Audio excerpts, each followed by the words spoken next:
بسم الله الرحمن الرحيم. الحمد لله رب العالمين والصلاة والسلام على رسوله النبي الكريم محمد وعلى آله وصحبه أجمعين ومن تبعهم بإحسان ودعا بدعوتهم إلى يوم الدين. أما بعد، فقال الله سبحانه وتعالى: فأعوذ بالله من الشيطان الرجيم. بسم الله الرحمن الرحيم. يا أيها الذين آمنوا كتب عليكم الصيام كما كتب على الذين من قبلكم لعلكم تتقون أياما معدودات فمن كان منكم مريضا أو على سفر فعدة من أيام أخر وعلى الذين يطيقونه فدية طعام مسكين ومن تطوع فهو خير له وأن تصوموا خير لكم إن كنتم تعلمون. صدق الله العظيم. محترم حضرات، السلام علیکم ورحمۃ اللہ وبرکاتہ.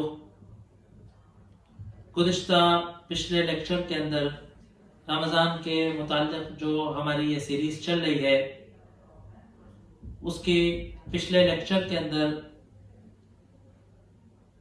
رمضان اور تقوی سے، روزے اور تقوی سے متعلق گفتگو ہوئی تھی کہ یہ رمضان سے متعلق اور صوم سے، روزے سے متعلق آیات کی تفسیر رمضان کی مناسبت سے چل رہی ہے، اور اللہ تبارک و تعالیٰ نے اپنے مومن بندوں کو مخاطب کر کے ان کو روزے کی فرضیت کی حکم دیا، روزے کی فرضیت کی اطلاع دی.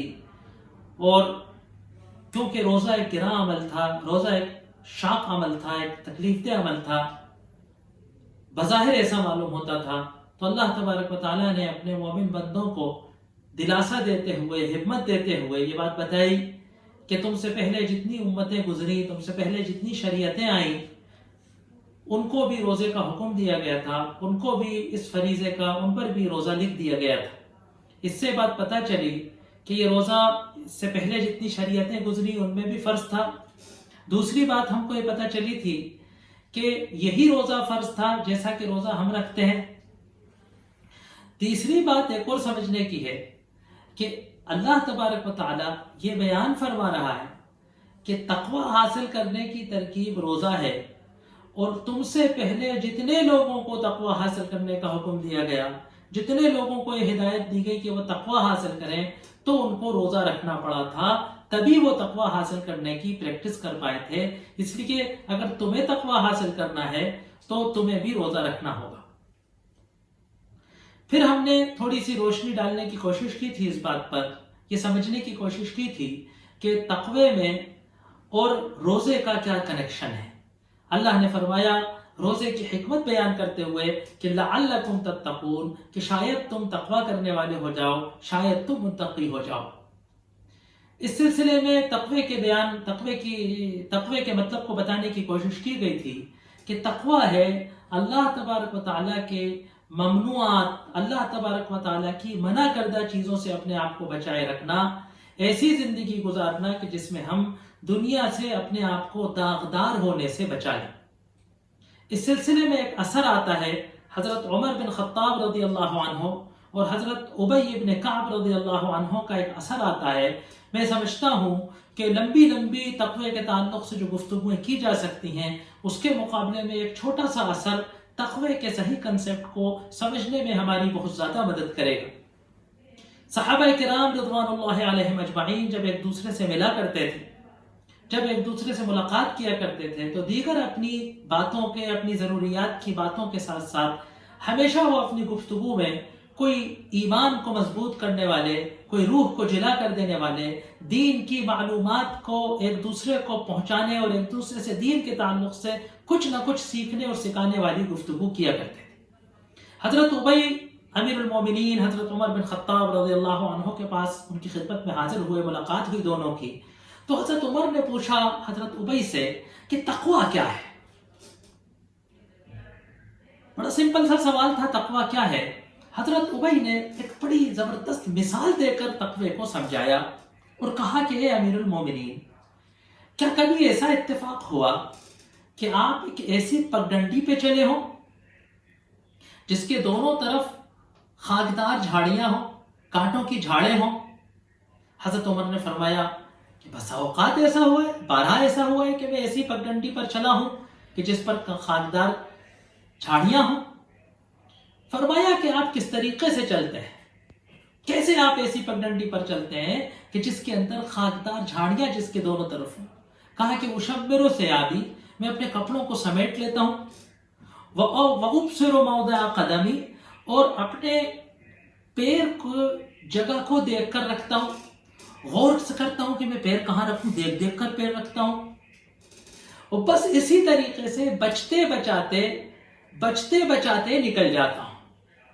کہا بس امیر المومنین اسی طریقے سے اپنے دامن کو دنیا داری سے کھروچنے سے بچتے بچاتے اس دنیا سے نکل جانے کو تقویٰ کہتے ہیں. یعنی ہم اس طریقے سے زندگی گزاریں کہ ہم اپنے دامن کو گناہوں سے، ہم اپنے دامن کو دنیا میں داغدار ہونے سے، ہم اپنے دامن کو حب دنیا میں اپنے قلب کو ملوث کرنے سے، دل کو دنیا میں اٹکائے بغیر اس دنیا سے ہم چلے جائیں. یعنی دنیا میں ہم رہیں آخرت والے بن کے. یہ عجیب اسلام کا فلسفہ ہے کہ انسان کو رہنا تو اسی دنیا میں، دنیا کو ہم چھوڑ دیں، پہاڑوں کی چوٹیوں پر چلے جائیں، جنگلوں کی گفاؤں میں جا کر کہیں چھپ جائیں، خانقاہوں میں گوشہ نشین ہو جائیں، دنیا داری اور دنیا کے اعمال کو چھوڑ دیں اور تقویٰ کما لیں. یہ کوئی خاص بڑی بات نہیں. اس کی دعوت تو دنیا میں بہت مذہبوں نے دی، لیکن اسلام نے جو دعوت دی وہ یہ دی کہ رہنا تو اسی دنیا میں، اسی معاشرے میں رہنا ہے، اسی سماجی زندگی کے اندر تال میل رکھنا ہے، یہی اسی بازار میں دکان لگانی ہے، یہی کاروبار کرنا ہے، یہی کھیتی کرنی ہے، یہی کمانا اور کھانا ہے، شادی کرنی ہے، بچے پالنے ہیں، معاشرے کو چلانا ہے، سیاست بنا. لیکن کیسے؟ کہ دنیا میں آخرت والے بن کر رہنا ہے. اس کے لیے سب سے بڑی چیز کیا ہے؟ اس کے لیے سب سے بڑی چیز یہ ہے کہ انسان کی زندگی میں کوئی ایسی باؤنڈریز ہو، کوئی ایسی ہے نا جس کو ہمارے یہاں جو ہے بول چال کی زبان میں لکشمن ریکھا کہا جاتا ہے. خیر حالانکہ یہ تو خیر اس میں ایک مذہبی ایک وہ ہے. کوئی ایسے حدود ہو، کوئی ایسی لیمیٹیشنز ہوں رکنے کی، باؤنڈریز ہو جہاں پر ہم انف رک جائیں کہ ایک مومن اس سے آگے نہیں جائے گا، چاہے اس کو اپنی دنیا داری میں، چاہے اس کو اپنے کاروبار میں، چاہے اس کو اپنے معاشی زندگی میں، چاہے اس کو اپنی ذاتی زندگی میں کتنا بڑا نقصان کیوں نہ اٹھا لینا پڑ جائے، کتنی بڑی قربانی کیوں نہ دینا پڑ جائے، کتنی بڑی کمپرومائز کیوں نہ کر دینا، کتنا بڑا ہی کمپرومائز کیوں نہ کرنا پڑ جائے، لیکن وہ اللہ کے حکم کی تعمیل میں ہے نا، اللہ کی شریعت کے لحاظ میں ہے نا، اللہ کے اوامر کے کو بجا لانے میں اس مقام پر آ کر رک جائے گا. یہ ہے تقویٰ. روزہ اس تقوی کو کیسے سکھاتا ہے کہ جیسے میں نے گزشتہ لیکچر کے اندر، سابقہ لیکچر میں کہا تھا کہ انسان اس کا ایک بہیمی روپ ہے کہ بایولوجیکلی وہ ایک عام جاندار جس کو ہم جانور کہتے ہیں، جان والا اس کے طرح ہے، اور ایک اس کا جو روپ ہے وہ روحانی روپ ہے نا. یہ جسم مٹی سے بنا ہے، مٹی زمین کا جس حصہ ہے، اور روح آسمان سے آئی. اب جسم کے تقاضوں میں اگر ہم الجھ جائیں گے، جسم کے تقاضوں کو پورا کرنے کے لیے اگر ہم اس کے غلام ہو جائیں گے تو پستی کی طرف جائیں گے، چیز اپنی اصل کی طرف جاتی. اگر ہم جسم کو اہمیت دیں گے، جسم کے تقاضوں کو اہمیت دیں گے تو وہ اپنی اصل کی طرف لے جائے گا. ہم نیچے کی طرف جائیں گے، پستی کی طرف جائیں گے، کیونکہ مٹی نیچے سے آئی. اور اگر ہم روح کو جلا دیں گے، روح کے تقاضوں کو اگر ہم سامنے رکھیں گے، روح کے تقاضوں کو اگر ہم پورا کریں گے تو روح ہمیں پرواز اوپر کی طرف لے جائے گی، ہمیں اعلیٰ بلندی کی طرف لے جائے گی. تو کل ملا کر بات یہ ہوئی تھی، گزشتہ لیکچر میں اس کی طرف اشارہ آیا تھا، گفتگو ہوئی تھی کہ ہمیں اپنے بہیمی وجود کو، اپنے جسم کے تقاضوں کو، ہمارے اندر جو ایک جانور موجود ہے اس جاندار کو روح کا غلام بنا کر رکھنا ہے. روح ہماری کمانڈر ہو، روح ہماری قائد ہو، روح ہماری رہبر ہو، روح ہماری رہبری کرتی ہو، اور جسم اس کا تابع ہو. ایسا نہ ہو کہ جسم اصل ہو جائے اور وہ روح پر غلبہ کر کے اس کو کہیں ایک طرف کو چل کر دبا کر ڈال دے. روزہ ہم کو یہ سکھاتا ہے. دیکھیں، آپ جس چیز کی رسد پہنچائیں گے وہ چیز طاقت ہوگی. آپ جسم کو اس کو غذا پہنچائیں گے، جسم کو اعلیٰ سے اعلیٰ غذا پہنچائیں گے، جسم کو آرام پہنچائیں گے، جسم کو آرائش پہنچائیں گے، ہے نا، جسم کو گرمی اور سردی سے بہت زیادہ بچائیں گے، تو آپ کا جسم کبھی ہوگا، روح کمزور ہوگی. اور آپ اگر روح کو جلا پہنچائیں گے، روح کو تقویت پہنچائیں گے، ہے نا، آپ اگر عبادتیں کریں گے، آپ اگر جو ہے روح کو جلا پہنچانے والے اعمال کریں گے، آپ اگر مال کی محبت کو کاٹیں گے، اگر آپ آرام اور راحت کی محبت کو کم کریں گے، تو روح کو جلا ہوگا. روزہ جو صیام ہے وہ اس کی سب سے بڑی تربیت اور ٹریننگ ہے. سب سے بڑی تربیت اور ٹریننگ ہے کہ وہ انسان کی ضروریات، خواہشات نہیں، ضروریات زندگی، کہ جس کے بغیر انسان کا جسم جی نہیں سکتا. کھانے کے بغیر مر جائے گا، پانی کے بغیر اس سے پہلے مر جائے گا، خواہش نفس کے بغیر، سیکس کے بغیر انسان کا وجود ختم ہو جائے، نسل انسانی ختم ہو جائے. بنیادی ضرورتیں جو زندگی کے لیے ہیں انسان کی، انسان کے انسان بنے رہنے کے لیے جو چیزیں اس کے وجود کے لیے جو ضروری ہیں، اس کو چھوڑنے کا اللہ تبارک و تعالیٰ حکم دیتا ہے کہ تمہارے جسم کی بہیمیت کمزور ہو تاکہ روح کو اس پہ سلطنت کرنے کا موقع ملے. نمبر 2، ایک تو یہ رخ ہوا. دوسری سوچنے کی بات یہ ہے کہ یہ اس بات کی تربیت ہے کہ ایک بندہ مومن اللہ کے حکم کے لیے اپنی ضروریات کو چھوڑ سکتا ہے. یقیناً جس کی یہ تربیت ہو جائے کہ اللہ کے حکم کے لیے وہ اپنی ضروریات، اپنی نیسیسریز چھوڑ سکتا ہے، یقیناً وہ کسی حرام کا ارتکاب نہیں کر سکتا. اور جو ایسا بن جائے کہ انجانے میں بھی اس سے حرام کا ارتکاب نہیں ہو سکتا، دھولے سے بھی اس سے حرام کا ارتکاب نہیں ہو سکتا، بے دھیانی میں بھی اس سے حرام کا ارتکاب نہیں ہو سکتا، وہ متقی ہے. جو ایسا بن جائے کہ چاہتا ہے نا کہ وہ حرام کا ارتکاب ممکن ہی نہیں اس کے لیے، بس وہ متقی. تو کتب علیکم الصیام، تم پر روزے لکھ دیے گئے ہیں، کما کتب علی الذین من قبلکم، جیسے کہ ان پر لکھے گئے جن تم سے پہلے آئے تھے، لعلکم تتقون، شاید کہ تم پرہیزگار ہو جاؤ، شاید کہ تم کو پرہیزگاری کرنا آ جائے، شاید تمہیں پرہیزگاری کا گر سیکھ جاؤ، متقی بن جاؤ. یہی عبادت کا. اگر ہم روزے رکھتے ہیں اور ہمارے اندر تقوی نہیں آتا تو اس کا مطلب ہمارے روزے درست نہیں ہے. اگر ہم اللہ کے حرام سے نہیں بچتے، ہے نا، اللہ کے رسول صلی اللہ علیہ وسلم نے فرمایا غیبت کرنے والے کے لیے، بدگوئی کرنے والے کے لیے، بد کلامی کرنے والے کے لیے کہ اللہ کو اس کو بھوکا پیاسا رکھ کر کچھ نہیں ملتا، اللہ اس کے روزے سے بے نیاز ہے. فقہ کے اعتبار سے روزہ تو ہو جائے گا. مفتی تو کہے گا کہ اگر آپ بھوکے اور پیاسے رہے، صبح صادق سے لے کے غروب آفتاب تک اگر آپ نے روزے کے اصولوں کو فالو کیا تو آپ کا روزہ ہو گیا. لیکن اللہ کے رسول صلی اللہ علیہ وسلم روزے کی حقیقت کو سمجھاتے ہوئے کہتے ہیں کہ اللہ کو ایسے آدمی کو بھوکا پیاسا رکھ کر اللہ کو کچھ نہیں ملتا. اللہ تو ایک روحانی تربیت فرمانا چاہتا ہے. اگر وہ روحانی تربیت نہیں ہو رہی تو ہمارے بھوکے پیاسے رہنے کا کوئی فائدہ نہیں.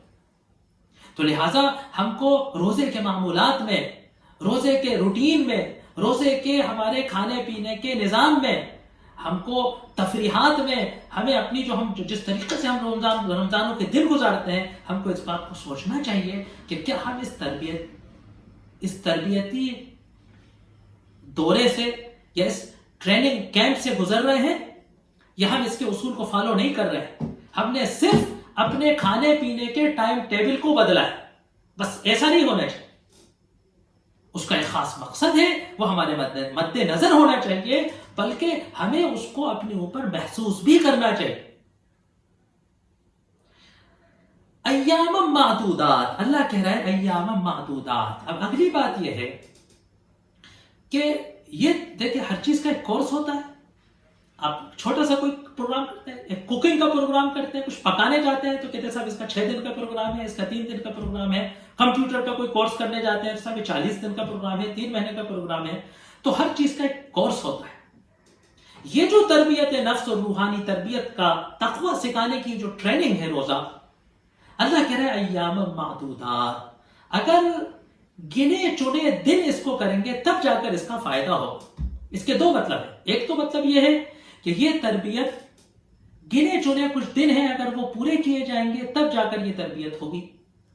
اگر ان کو گنڈے دار کیا گیا، اگر ان کو شوقیہ صرف جمعے کو رکھ لیا گیا، ان کو خالی جو ہے وہ روزہ کشائی کے دن رکھ لیا گیا، یا خالی اس کو جو ہے صاحب جس دن روزے کا افطار پارٹی تھی اس دن رکھ لیا گیا، تو کوئی فائدہ نہیں اس روزے کا۔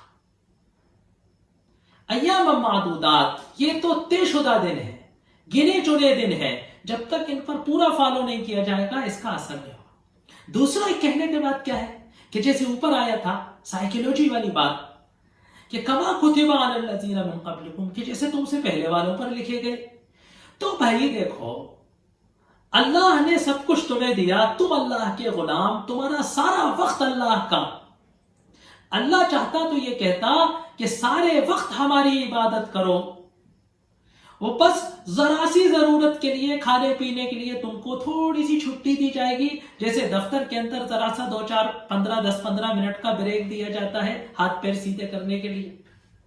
لیکن اللہ کی شفقت و رحمت دیکھیے کہ کہا کہ پورے 24 گھنٹے میں سے 5 فرض نمازیں 15 منٹ میں بھی اگر ہوئیں تو 1.5 گھنٹے سے زیادہ نہیں، 24 گھنٹے میں سے 23 گھنٹے تمہارے، 1 گھنٹہ ہماری نماز کے لیے۔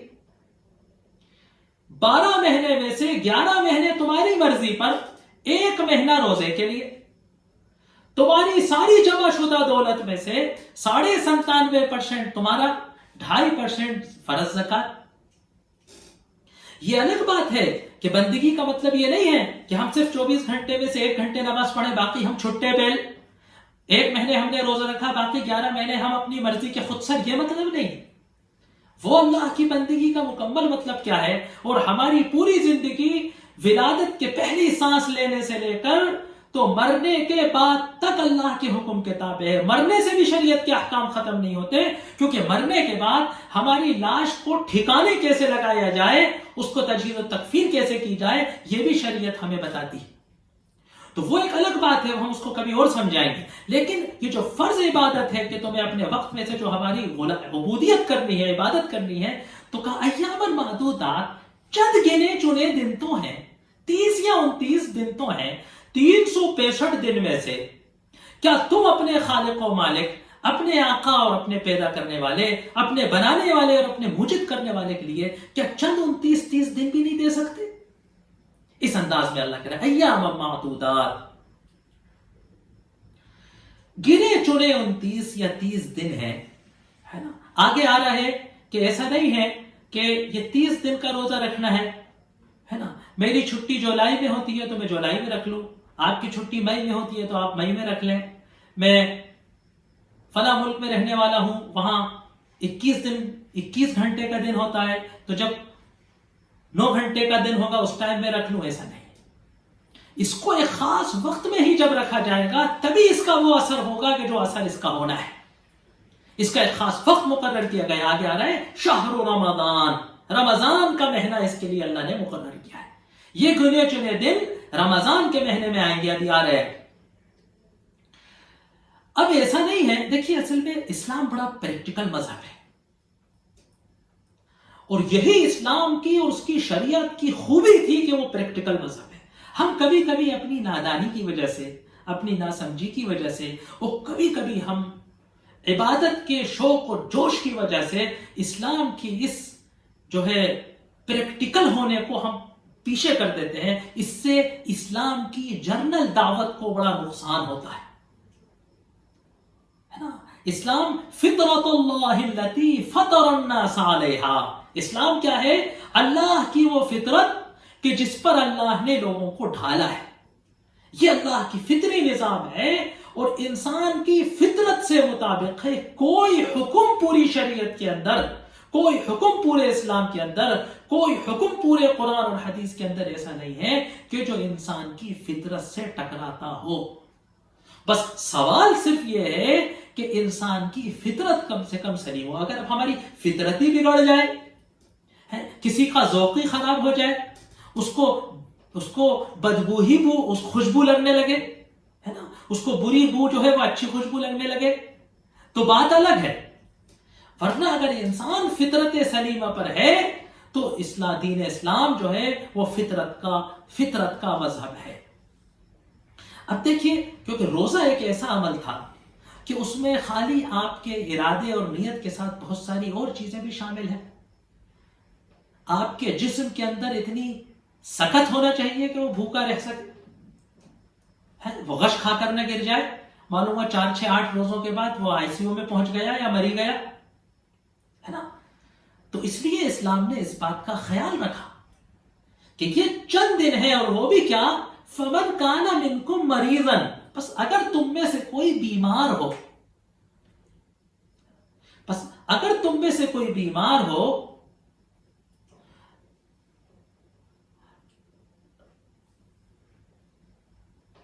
او علی سفر، تم میں سے کوئی اگر بیمار ہو یا سفر پر ہو، فعدۃ من ایام اخر، ہے نا.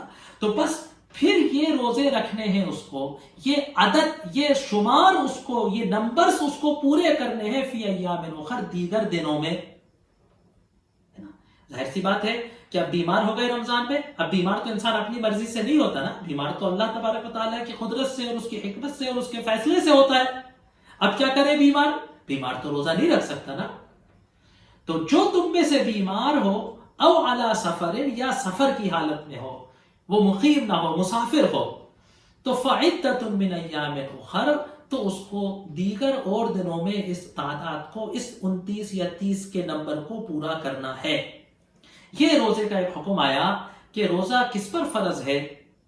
عاقل بالغ مسلمان پر روزہ فرض ہے.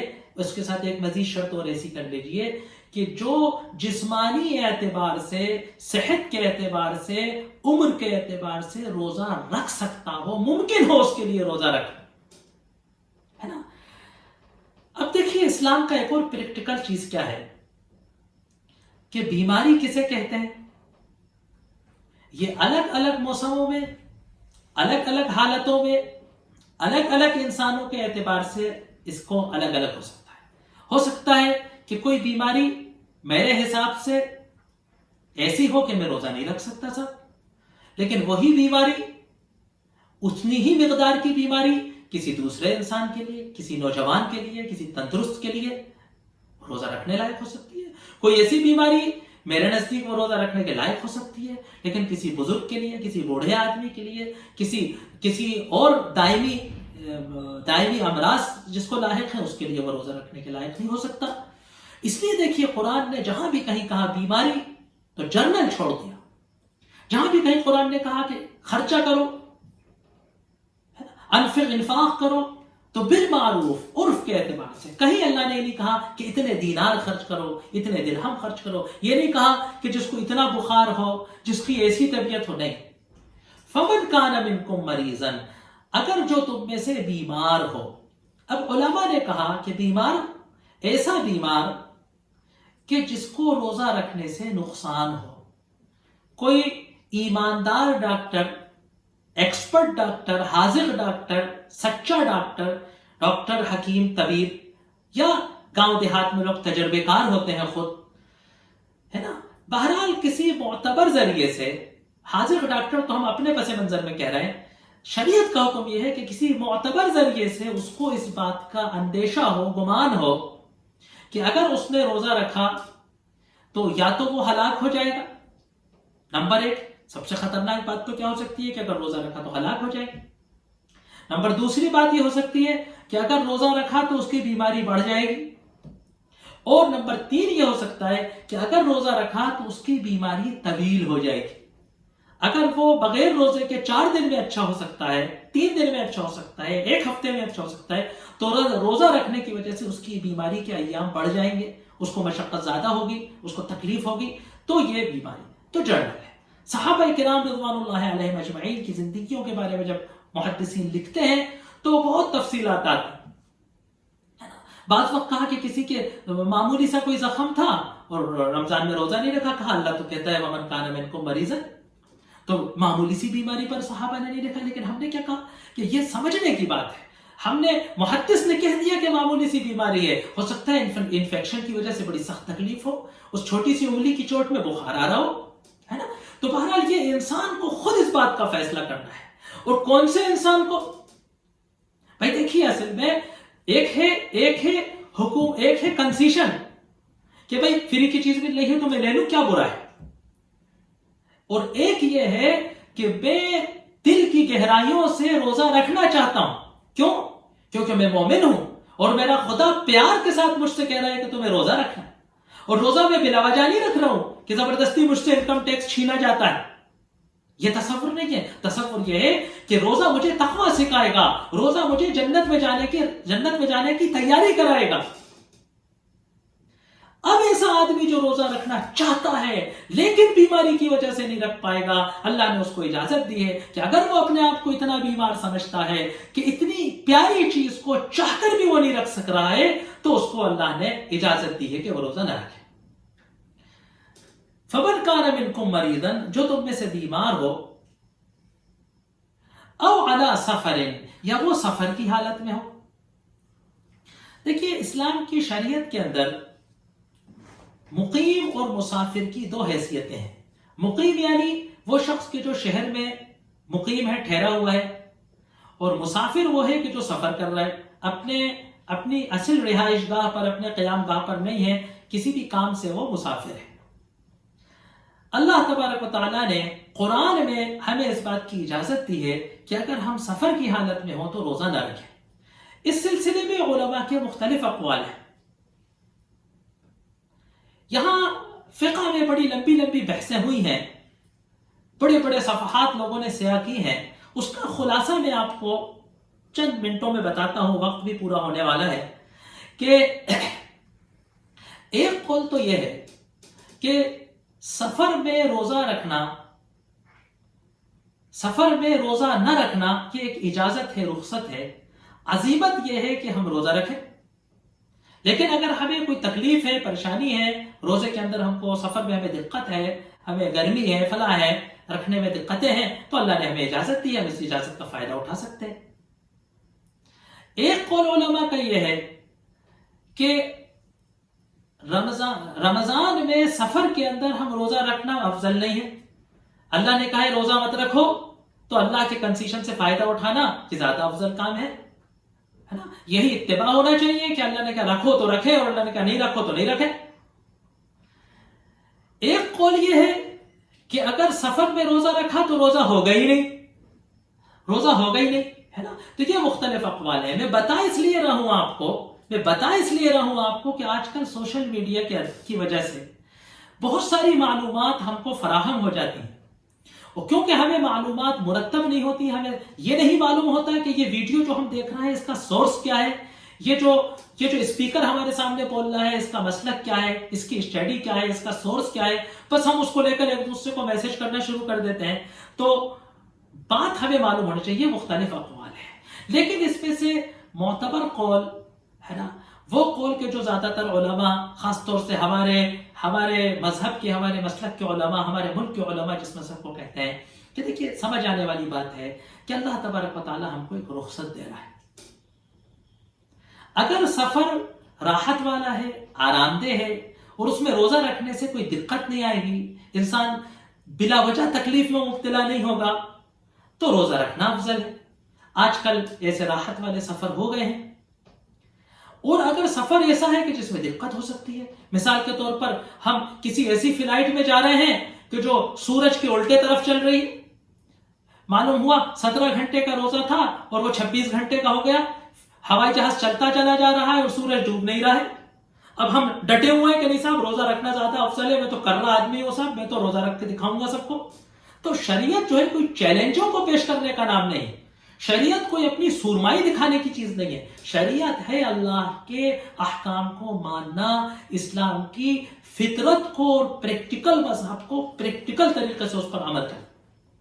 تو خلاصہ اس بات کے پوری بحث کا یہ ہو سکتا ہے کہ اگر روزہ رکھنے میں دقت ہو تو ہمیں روزہ نہیں رکھنا چاہیے، ہمیں اجازت ہے کہ ہم روزہ نہ رکھیں. اور اگر سہولت والا روزہ ہے، سفر میں روزے میں کوئی بہت زیادہ دقت نہیں ہوگی، تو رمضان میں روزے کا جو مقام ہے یقیناً جو ہے وہ رمضان کے علاوہ اس کی وہ بات نہیں ہو سکتی. انشاءاللہ ابھی اس میں اور بھی بہت سے مسائل آ رہے ہیں. پہلا ایک مسئلہ اس میں جو ہے کہ وَعَلَى الَّذِينَ يُطِيقُونَهُ فِدْيَةٌ طَعَامُ مِسْكِينٍ، فدیہ کا ذکر ہے، جو لوگ روزہ نہیں رکھ سکتے ہیں. اور پھر اس کے بعد جو ہے شہر رمضان الذی انزل فیہ القرآن کا ذکر آ رہا ہے. تو انشاءاللہ آپ سے انشاءاللہ اور اگلے ایپیسوڈس میں، اگلے اور لیکچرز میں انشاءاللہ ملاقات ہوگی. وآخر دعوانا الحمدللہ رب العالمین.